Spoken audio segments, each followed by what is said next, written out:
Guys, Ryan Luce here, back at it.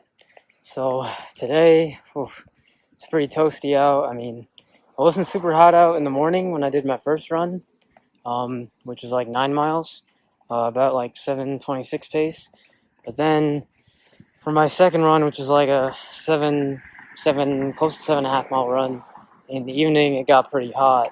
Um, and it's Iowa, so the weather tends to be like this. I mean, I don't really like it, but you know, sometimes you got to push through.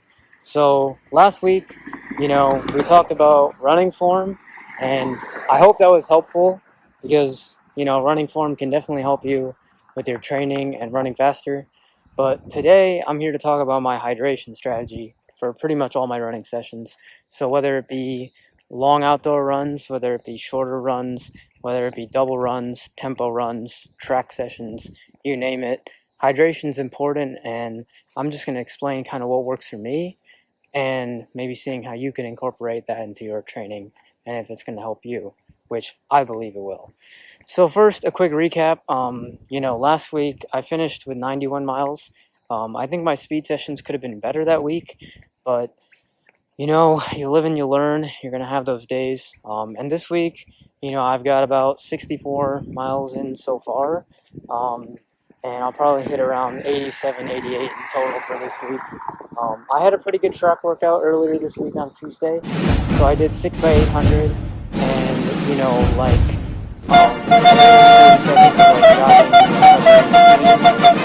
800s were done at about 5 pace.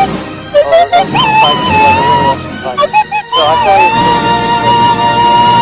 was mileage, everything else pretty easy, around 7:30. Some runs were a little bit slower. But yeah, so now let's get into the hydration. So first of all, even outside of running, I mean, obviously as humans, we need to stay hydrated. It's important, even just to survive. And all my life, I've been taught like you just stay hydrated by drinking plain water, and then like you just get your electrolytes through your food. And for the most part, that's actually pretty correct. But, once I really started getting into long distance running and doing higher mileage and, really running in this hotter weather, I really learned that like drinking plain water is actually not enough. And a lot of people will say, yeah, about getting your electrolytes through your food. But even then, like if you're going on a long run outside, like let's say, 15, 16 miles and it's pretty hot out, then it doesn't really matter how much salt you're getting through your food. Because I've actually done blood work and it shows that all my electrolyte levels are normal, my sodium levels, everything's normal. But like in the moment, you're still going to be losing that salt. And so it doesn't really matter how much salt you're getting through your food, you're still going to be dehydrated in that moment.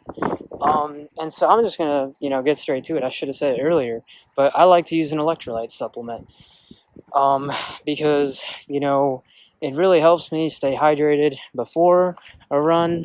And then I can kind of talk to you about what I do during a run, which, usually if it's not super hot out and I'm not doing a crazy long run, like more than 16 miles, I usually don't really need to do anything during my run to stay hydrated. But definitely, I'm just going to get into what I do before the run, during the run, and after the run. That just helps me stay hydrated, helps the performance, and just helps, in general. So first, I'll just tell you a quick funny story. I used to drink a lot of water, and I thought with how active I was that like I needed to drink, an insane amount of water. I was probably drinking over a gallon of water a day, which was a lot. And I ended up having to go to the bathroom to pee so many times. It wasn't just affecting me running. I'd have to pee many times throughout my run. But even then, it would be bothering me at work, bothering me when I'm at the gym, bothering me even when I'm like driving. I'd literally have to pull over in the middle of like the road and just find some place to go let it out. So it was not fun. And I just thought like, yeah, like I'm active, I need to drink this water. And I was probably drinking over a gallon of water a day. But sometimes before a long run, I would literally probably chug like over half a gallon of water, and then I would go on my run and I would literally just be a giant freaking water balloon. I'd be bloated as hell. I would have to pee like maybe like 10 times. Like, I'd have to pee multiple times in an hour. And, I would, after all that, would still end up getting dehydrated. And I was like, why am I dehydrated? I'm drinking all this water. So later, I actually met with my doctor, and he told me, like, Ryan, simply, you are drinking way too much water. And he explained that, when you are running outside and doing intense activities, you're actually losing a lot of salt. So that's why having an electrolyte supplement is very helpful, because it really helps. And you got to find the right one, because there's many brands, and I'm going to get into that. So first of all, I don't recommend using Gatorade or Powerade or any of that crap, because it's got way too much sugar and doesn't really have enough salt. And yeah, it also has a lot of artificial dyes and stuff that is just going to destroy your body. So I don't really recommend Gatorade. Now, the first brand that I started using was called Liquid IV. I'm sure you've probably heard of it. Overall, I think it's a good brand. It's got clean ingredients in it, but it's very expensive. So to me, it wasn't really worth it to keep buying it. And not only that, you don't really get a very good deal out of it. So I personally, I stopped using that. Then I switched to using Switchback electrolytes, and I used that for a while. I think it's really good. It's a pretty good flavor. It's a better deal than Liquid IV. And each scoop has 1,000 milligrams of sodium, which is perfect. And it comes in a tub, which is really nice. So then if you don't even want to use a full scoop, you don't have to. But after a while, I still thought, I wasn't getting the best deal out of it. So then I switched to using VenturePal, and I used their like electrolyte packet, so it didn't come in a tub. And they probably had one of the best deals, because you can get like 30 packets that each have 1,000 milligrams of sodium in them, for only like $16 off Amazon. But it didn't really taste the best. So then I started using Santa Cruz Paleo electrolytes, and it's pretty affordable. It's kind of expensive, but it's a really good flavor, really good quality. It's got some of the best ingredients. Shout out to Santa Cruz. I know he's done a lot of videos where he, will talk to people about using these electrolyte supplements and staying hydrated during the hot weather. So I respect that a lot, and it's helped me tremendously with my running. So in addition, as far as VenturePal, I'll actually use their salt tablets. So what those are is they're just like little, like almost like little pills, but you just basically just they'll just dissolve into your mouth, and those you can actually take while like during your run. So if it's really hot and you're getting dehydrated during your run, it's because like I do not like to bring anything with me when I run. I don't like to bring any, my phone, headphones, keys. I literally just run with me and my Apple Watch. So I was very particular. I'm like, I don't want to carry water with me when I run or anything like that. But these pills are so light, and you could just take like maybe 6, 8, or however many you need, put them in a small Ziploc bag, put it in your pocket, and you won't even feel like it's there. And then that could just be very helpful.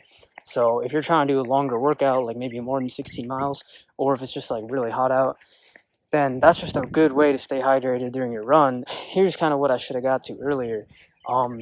Before you run, you want to pregame with water and salt. So for me, that includes drinking maybe 16 fluid ounces of water mixed with 1,000 milligrams of sodium through the electrolyte supplement, and I'll shake it up, drink it right before I run. If I'm doing a longer run, I'll do 1,000 milligrams. Then during the run, if you need to, you can use the tablets. A lot of times, if I don't need it, then I won't use it. And usually I've been able to run 13, 14, 15, 16 miles, even continuously, and not feeling dehydrated during the run if it's not super hot out. But if it is, then yeah, using the pills are not a bad idea at all. And my doctor said that it's more important to replenish your salt intake during the run. So you don't really need to drink water during the run. You don't need to carry water with you. If you drink enough fluids before your run, you're mainly losing salt when you run. You're not really losing water. Also, your body is made up of 70% water. So that just goes to shows that you really don't need to be drinking that much water. You really just need your electrolytes and mainly salt. Now, the electrolyte supplement also comes with a couple of other electrolytes, like 200 milligrams of potassium, and it's going to have some magnesium and some other stuff in it. But you mainly need the salt. Potassium is still good, but I will say the potassium, you can get plenty of that through your diet, and you don't really need those electrolytes as much as salt when it comes to the actual workouts. And after the run, just based on how my body feels, have water and salt.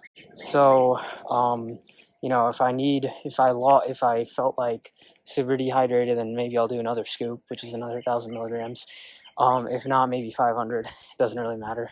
You kind of just got to go by how you feel, and that's that. And that's for a long run. Now, if I'm doing a double run, so let's say I'm doing 9 miles in the morning and 7 in the evening, then, a good way to kind of save those electrolytes, especially because they could be expensive, is you could do 500 milligrams for your, morning run pregame, after another 500, then same thing in the evening, 500 before, 500 after. It really especially becomes critical when it's hot. But even during colder days, even days where it's not super hot out, I'll still use it because it just helps with your hydration. If you think about it, like even if it's a cold, cloudy day, if I pregame with 1,000 milligrams of sodium, I could probably run even like 20 miles without even needing to take a stop or anything. And since making these changes, like I never have to go to the bathroom during my runs. I don't feel like super bloated and having to just, pee all the time throughout the day or whatever. I feel like 100 times better. So yeah, and then, okay, if it's a shorter run, really depending on how hot it is, like, yeah, you might not need to pregame with 1,000 milligrams of sodium. So you kind of just got to go by how your body feels and how you feel.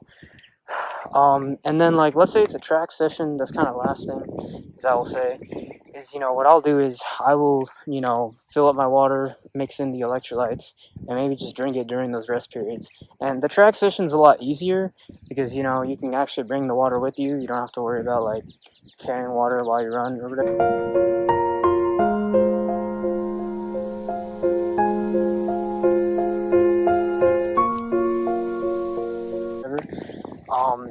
And yeah, I mean, I will say, kind of like from earlier, if you do feel like you need water during your run, like just if you're running along a trail, there should be water fountains, or a gas station. So what you should do is just have your tablets with you and have that with some water. But if you drink enough fluids before you run, then I really don't think that should be an issue. And the last thing I'll say is, like, you might be worried, like, okay, is it possible to have too much salt? Like, will I get heartburn? Is it bad for my heart? Absolutely not. I mean, I'm not a doctor, I'm not a medical expert, but I did meet with a doctor, and he clearly said, I want to make it clear. The electrolyte supplement is not a meal replacement. It's not to make up for salt that you're not getting through your food. Just because you're having all this salt through the electrolyte supplement does not mean you should stop having salty foods. I eat tons of ground beef. I add seasonings to my food. I eat plenty of bread. There's lots of sodium through that.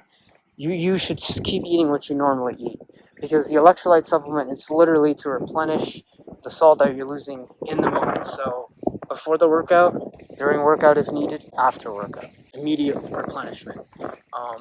That's really the main purpose behind it. Keep eating your salty foods. And at the end of the day, your body's just going to pee out all the salt. So it's like, you don't really need to worry about having, like, you're probably not going to have heartburn. I would always consult with a doctor. I'm not a medical expert, but, like I said, I met with my doctor, and even he said himself, like, that using the electrolyte supplement is very helpful. So that's mainly my hydration strategy. I hope this is helpful for anyone who's trying to do, running. And I will say one more thing, is that there is a big difference between the hydration that you're going to do during an actual race, during an actual marathon, half marathon, ultra, whatever. But this is kind of just what I do for my training. It's worked very well for me, and I hope it works for you. So I hope this was helpful, and I hope you learned something from it. And, stay hydrated out there, get those miles in, and get after it. Peace out.